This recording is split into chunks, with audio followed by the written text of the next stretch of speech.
खारिश का इलाज, खारिश के लिए बेहतरीन, आजकल जो गर्मियों की खारिश है उसका बेहतरीन इलाज है गुड़ वाली शिकंजवी बनाओ।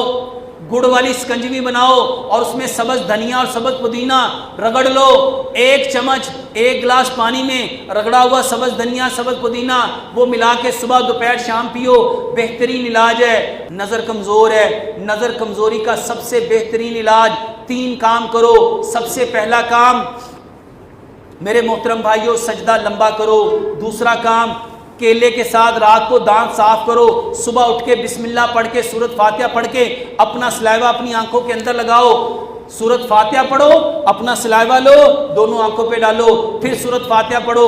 11 मरतबा सूरत फातिहा पढ़ो, 11 मरतबा अपना सलाइवा अपनी आंखों में डालो। इसके साथ बेहतरीन चीज़ आंखों को ताकत देने के लिए बादाम, मिश्री और सौंफ, इसको मिक्स करके लो। वल्लाह बेहतरीन रिजल्ट है इसका। सुबह सो के उठते हैं तो सुस्ती और थकावट रहती है। इसकी सबसे बड़ी वजह ये होती है जब हम रात को सोते हैं। मेरे मोहतरम भाइयों, जब आप दुआएं पढ़ के सोगे, अपने बिस्तर को झाड़ के सोगे, जब आप सुन्नत तरीके के मुताबिक सोंगे, सारी रात आप अल्लाह की रहमत में रहेंगे। और जो बंदा सुन्नत तरीके पे नहीं सोता, दुआएं पढ़ के नहीं सोता, तो सारी रात वो शैतान के तरीके पे सोता है। और जो सारी रात शैतान के तरीके पे सोएगा, उसकी सुबह कैसी होगी? उसकी सुबह परेशानी वाली होगी, दुख वाली होगी, दर्द वाली होगी।